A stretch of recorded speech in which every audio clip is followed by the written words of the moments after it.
Hola, bienvenido al tema de dislipidemia.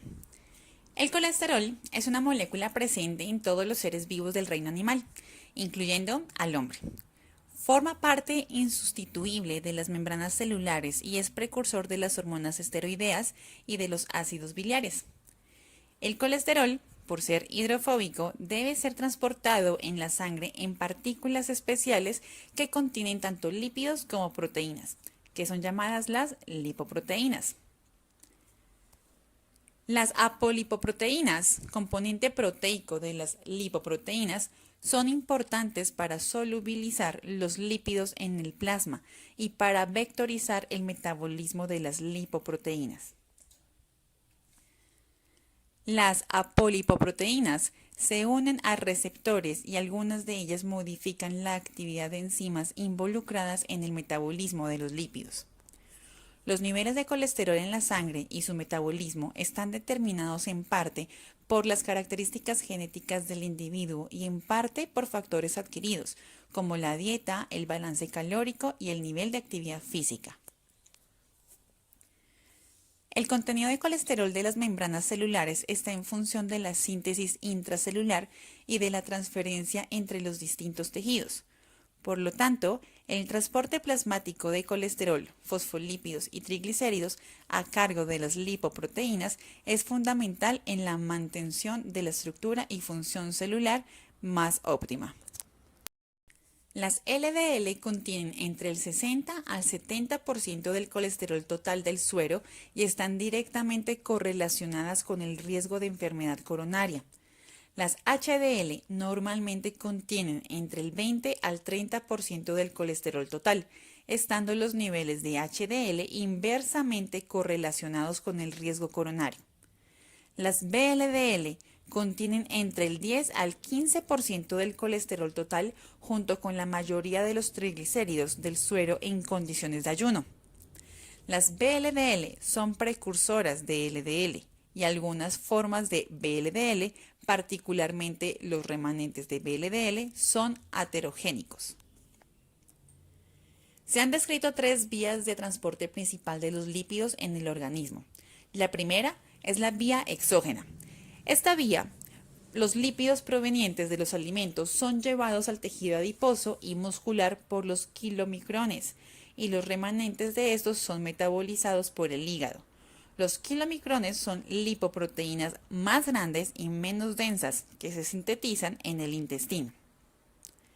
La segunda vía es la endógena, por la cual el colesterol y los triglicéridos hepáticos son exportados a los tejidos periféricos por las VLDL, precursoras de las LDL. Receptores específicos de lipoproteínas LDL en las membranas celulares de los hepatocitos y otras células extrahepáticas tienen la función de remover gran parte de las LDL y su colesterol del plasma. Y por último, la tercera vía es el transporte reverso, mediante el cual el colesterol proveniente de las células de tejido periférico puede ser devuelto al hígado a través de las HDL. Esta vía reversa es de particular importancia por ser la única vía de excreción del colesterol en el entendido en que el organismo no tiene la capacidad de degradarlo, sino de eliminarlo en forma de sales biliares. La hipercolesterolemia es la causa principal de la lesión arterial. Dado que la mayor parte del colesterol es transportado por las LDL, la presencia del factor de riesgo hipercolesterolemia se atribuye a un aumento de esta lipoproteína. Se desconoce el mecanismo mediante el cual las LDL producen aterosclerosis. Sin embargo, la evidencia acumulada parece indicar que las LDL modificadas, especialmente oxidadas, son atrapadas en la matriz subendotelial, siendo captadas por monocitos y macrófagos, que no tienen un sistema de autorregulación para el colesterol intracelular, transformándose en células espumosas llenas de colesterol. Este proceso, que es muy complejo, genera una inflamación de la pared arterial asociada a disfunción del endotelio, reclutamiento de células musculares lisas que migran desde la capa media de la arteria, transformándose también en células espumosas y liberándose mediante mediadores inflamatorios como las citoquinas y las moléculas de adhesión. El progreso de la placa de aterosclerosis lleva a la oclusión del lumen arterial. El contrapunto, las HDL, la otra lipoproteína rica en colesterol, es claramente no aterogénica y por el contrario tiene un efecto protector de la aterogénesis. Aunque los mecanismos protectores de las HDL tampoco están de todo claros, se ha demostrado que tienen un rol muy importante en el transporte reverso del colesterol desde los tejidos y también reciben colesterol desde las LDL para llevarlo hacia el hígado.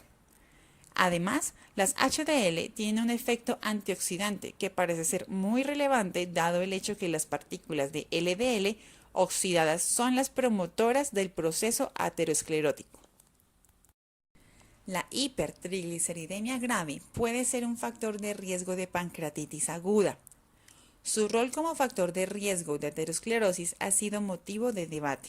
Sin embargo, se asocia a una mayor morbimortalidad coronaria, lo que podría explicarse por su asociación muy frecuente con la disminución del colesterol de HDL, aumento del metabolismo y por la modificación cualitativa de las LDL. Cuando hay hipertrigliceridemia, las LDL se transforman en partículas más pequeñas y más densas, que son más susceptibles a la oxidación y por consiguiente más aterogénicas. El nivel elevado de colesterol plasmático se asocia a una mayor incidencia de enfermedad cerebral por su rol decisivo en el desarrollo de la aterosclerosis. Es un hecho establecido la relación causal entre la hipercolesterolemia y el aumento de la incidencia de la enfermedad cerebral, sustentada en observaciones clínicas, en investigaciones experimentales, en animales y tras la publicación de numerosos y grandes estudios epidemiológicos. Es entonces que la dislipidemia es un conjunto de patologías caracterizadas por alteraciones en las concentraciones de los lípidos sanguíneos, componentes de las lipoproteínas circulantes, a un nivel que significa un riesgo para la salud. Es un término genérico para denominar cualquier situación clínica en la cual exista concentraciones anormales de colesterol, colesterol total, colesterol de alta densidad, colesterol de baja densidad o de triglicéridos.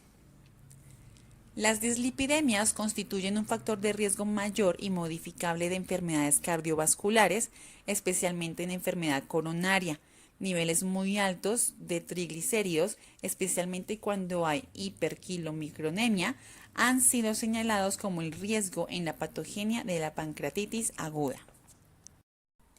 El diagnóstico de la dislipidemia se basa en los niveles séricos de colesterol total, colesterol de baja y de alta densidad, así como de los triglicéridos. Debe recordarse que el colesterol total es la suma del colesterol presente en las lipoproteínas LDL, HDL y VLDL. Sin embargo, teniendo en cuenta que la aterosclerosis tiene una patogenia multicausal, para determinar el nivel de riesgo de la alteración de los lípidos, es necesario evaluar conjuntamente la presencia o ausencia de otros factores de riesgo que pueda presentar el paciente. Es lo que se le ha denominado riesgo cardiovascular global. Para este riesgo cardiovascular global es necesario considerar la presencia o ausencia de alguna manifestación clínica de enfermedad vascular aterosclerótica, coronaria, cerebral o periférica y la presencia de factores de riesgo cerebrovasculares mayores. De acuerdo con, si es hombre mayor de 45 años, mujer postmenopáusica sin terapia de reemplazo estrogénico, antecedentes de aterosclerosis clínica en familiares de primer grado, tabaquismo, hipertensión arterial, diabetes mellitus y colesterol de alta densidad menor de 35 miligramos por decilitro.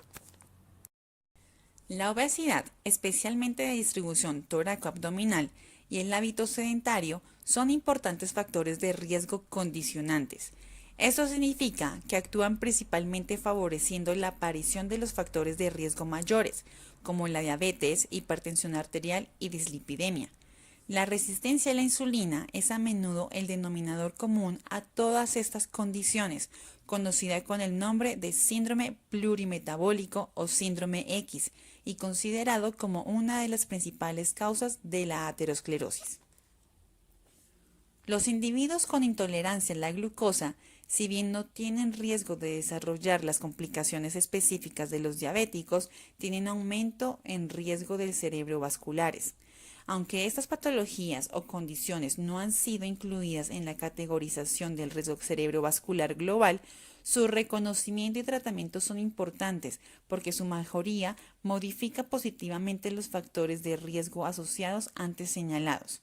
Una reducción discreta puede ser entre 5 a 10% del peso corporal en obesos y va a disminuir significativamente la resistencia a la insulina, las cifras de presión arterial y los niveles de lípidos y llega a facilitar su control. El diagnóstico se da por el perfil lipídico y se debe realizar en ayunas de 12 horas. Se refiere a la cuantificación del colesterol total, el de alta densidad y triglicéridos, y la estimación del colesterol de baja densidad calculado por una fórmula. Con estos exámenes se determinan los niveles de lípidos considerados como patológicos según la categoría de riesgo de cada individuo. Las dislipidemias deben clasificarse según su fenotipo clínico y según su etiopatogenia. Según su clasificación de fenotipo se distinguen 4 formas de presentación. Hipercolesterolemia aislada, con elevación del colesterol LDL. Hipertrigliceridemia aislada, elevación de los triglicéridos. Hiperlipidemia mixta, elevación del colesterol LDL y triglicéridos. Y colesterol HDL bajo aislado con disminución del colesterol HDL. Cuando existe hipertrigliceridemia, es muy frecuente que se asocie a una disminución del colesterol HDL por disminución de la síntesis y mayor catabolismo de las HDL. La clasificación según su patogenia, podemos encontrar que la dislipidemia puede tener una causa primaria o genética o ser secundaria a otras patologías o factores ambientales. Las primarias o genéticas se han estimado que esta etiología es causa de un 4% de la dislipidemia en la población general. Sin embargo, esta contribución llega a ser de un 30% en los pacientes con cardiopatía coronaria, cifra que puede elevarse en pacientes jóvenes. Para las dislipidemias secundarias es muy importante investigar las causas con el fin de tratarlas o modificar las condiciones predisponentes cuando sea posible. Como ejemplo, descartar hipotiroidismo, síndrome nefrósico, también evaluar los hábitos alimentarios, de investigar si posee diabetes y mejorar su control metabólico, investigar la intolerancia a la glucosa, insuficiencia renal, hábitos alimentarios que tengan alto consumo de azúcares refinados, incluyendo la fructosa, alto consumo de alcohol y medicamentos que producen resistencia a la insulina. Debe considerarse la obesidad y el sedentarismo como factor de riesgo condicionante, dado que su tratamiento puede tener resultados altamente favorables. La prevención primaria comprende las acciones no farmacológicas o farmacológicas destinadas a corregir los niveles de lipoproteínas aterogénicas en individuos que no presentan enfermedad coronaria u otras complicaciones clínicas ateroscleróticas.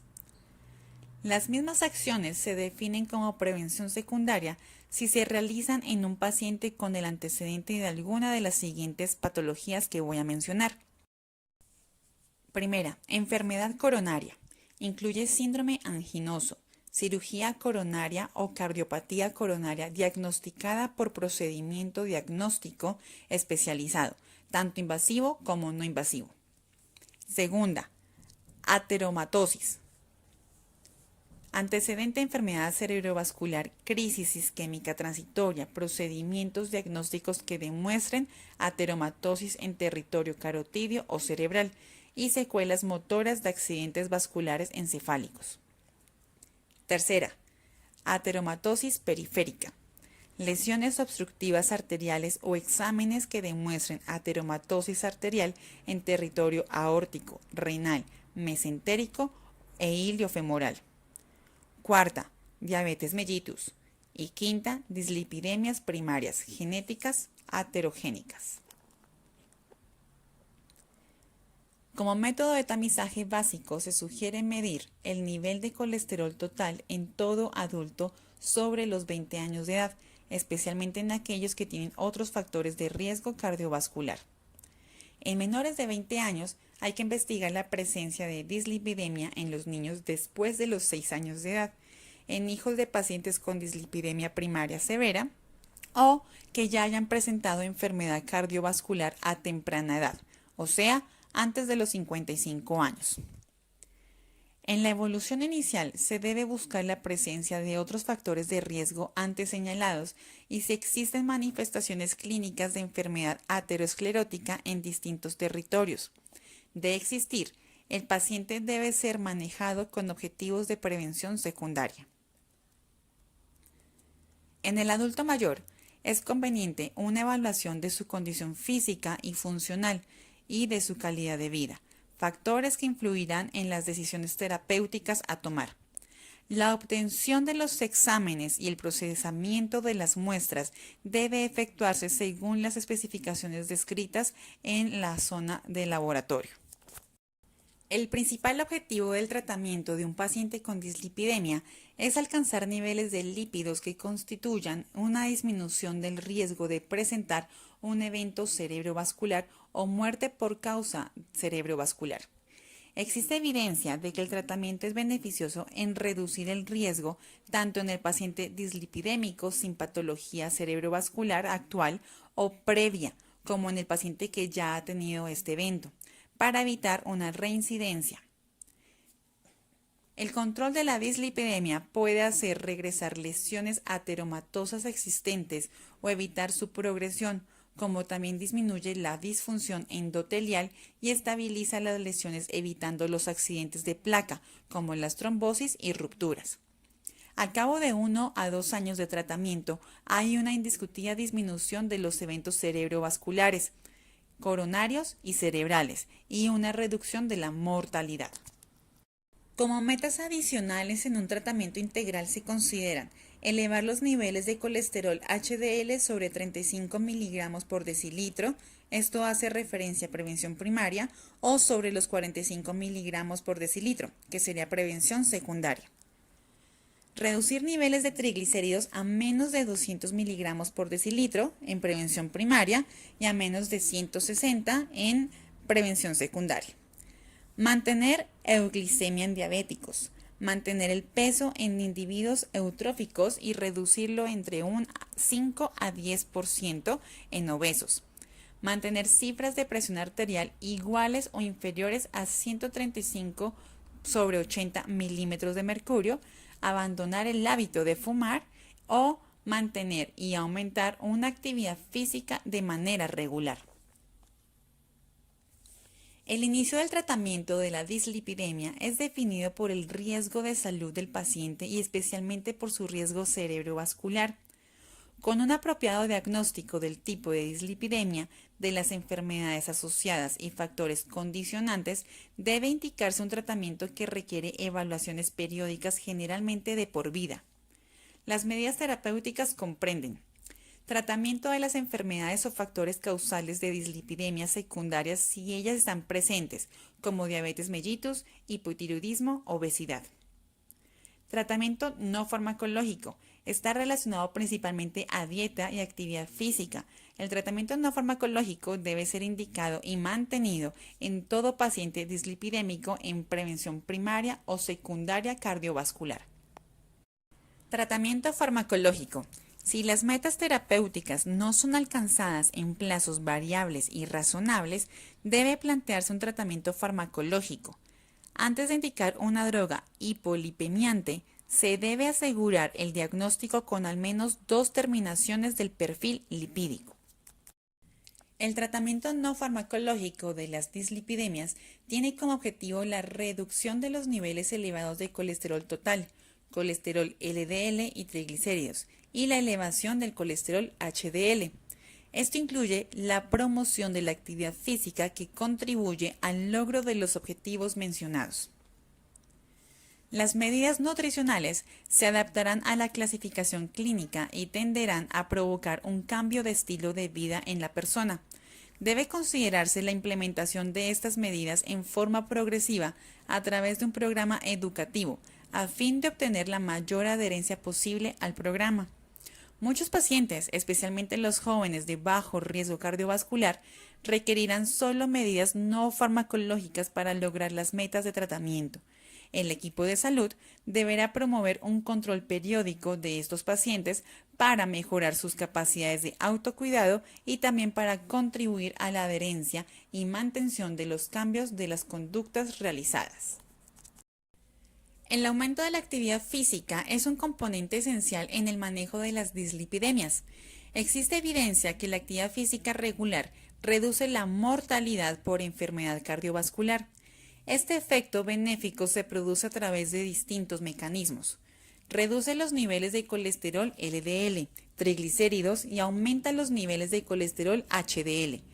Puede promover reducción del peso corporal en sujetos con sobrepeso, lo que a su vez incrementa el efecto beneficioso sobre las lipoproteínas.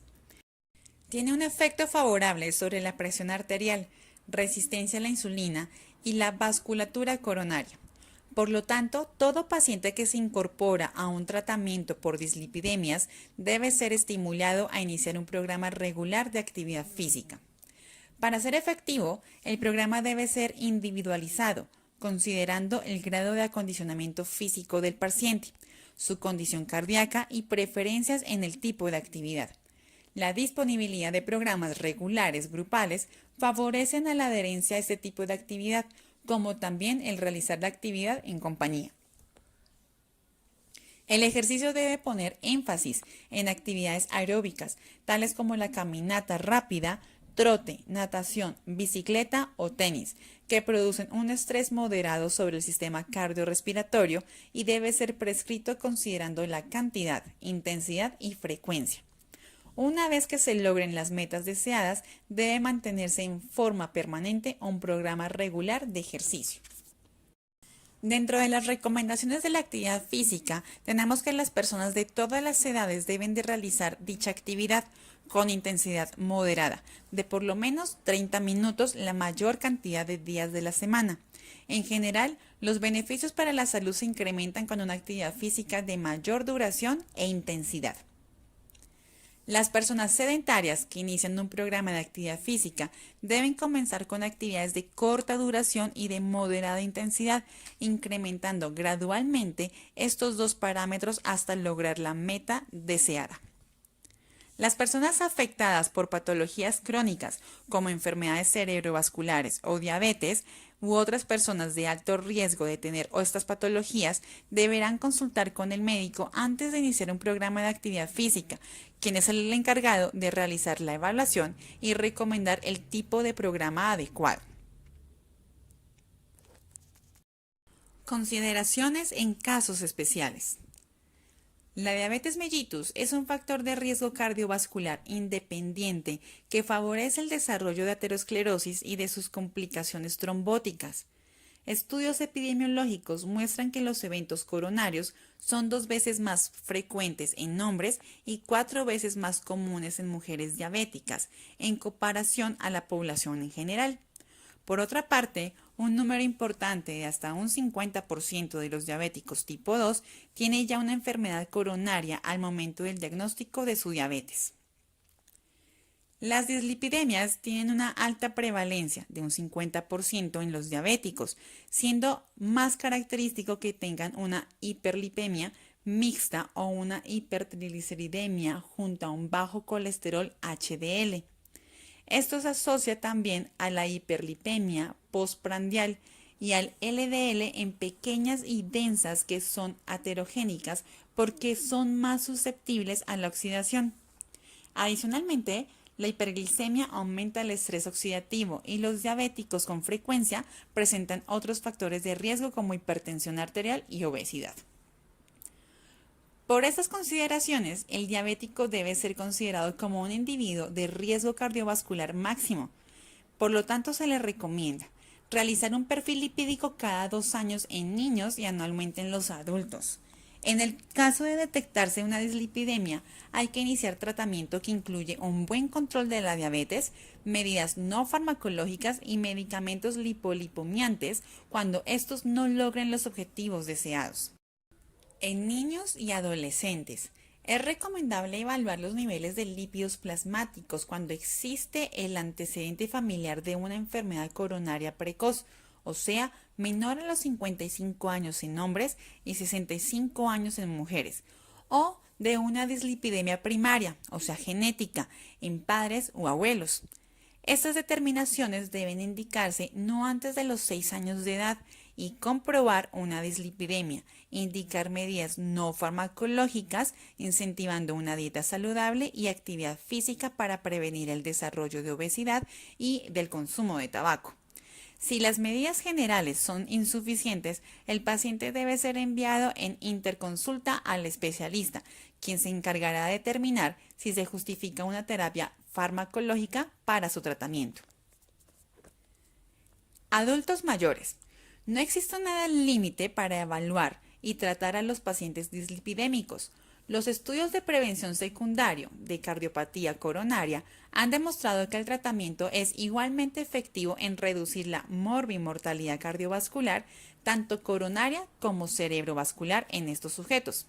Aún más, si el paciente es de edad avanzada, será más difícil modificar el estilo de vida y por consiguiente puede estar justificada una indicación precoz dentro de los 3 meses de observación. Evidentemente, para una correcta prescripción debe tomarse en consideración la situación particular y las razonables expectativas y calidad de vida de cada paciente. Para mujeres postmenopáusicas, durante el periodo fértil, la mujer está relativamente protegida de la enfermedad aterosclerótica, a excepción de las diabéticas y quienes tienen una dislipidemia aterogénica genética. Esta protección se debe fundamentalmente al efecto de los estrógenos, el cual se pierde luego de la menopausia, aumentando progresivamente el riesgo cardiovascular. La declinación del nivel estrogénico modifica, entre otros muchos efectos, los niveles de lípidos plasmáticos, aumentando el colesterol total y el colesterol LDL, y por lo tanto disminuyendo el colesterol HDL. La terapia de reemplazo hormonal con estrógenos mejora los niveles de lípidos plasmáticos en las mujeres posmenopáusicas, aumenta el colesterol HDL y reduce el LDL, por lo que los estrógenos pueden considerarse como una terapia hipolipemiante efectiva en estas circunstancias. En caso de tener que usar progestágenos asociados, están indicados los que tengan menor actividad androgénica, pues tienden a disminuir el efecto beneficioso de los estrógenos sobre los lípidos plasmáticos. Sin embargo, los estrógenos no están indicados si hay una hipertrigliceridemia. Los efectos de los estrógenos sobre los lípidos se presentan cuando ellos son administrados por vía oral y no por vía transcutánea. Por consiguiente, si se indica por esta última vía, no se producen cambios positivos en los niveles de colesterol, pero no están contraindicados en mujeres con hipertrigliceridemia. Y para terminar, en nefropatías crónicas. Los pacientes con síndrome nefrósico, insuficiencia renal crónica, diálisis y trasplante renal con frecuencia presentan dislipidemias que pueden explicar, al menos en parte, un aumento de su riesgo cardiovascular. En los pacientes con síndrome nefrósico, como en los sometidos a trasplante renal, lo más frecuente de observar es un aumento del colesterol total y del LDL. En el caso de las insuficiencias renales crónicas, incluyendo a aquellos en programas de hemodiálisis, se observa preferentemente un aumento de triglicéridos con un colesterol HDL bajo. Las indicaciones terapéuticas no farmacológicas, especialmente en relación a la dieta, deben considerar el estado nutricional de estos pacientes, que pueden estar deteriorando. En cuanto al uso de drogas, se puede indicar estatinas para controlar la hipercolesterolemia y fibratos en caso de hipertrigliceridemia con déficit de colesterol HDL, pero con gran precaución por los efectos adversos que pueden desarrollar. En estos casos, es conveniente solicitar la opinión de un especialista que pueda orientar un mejor tratamiento.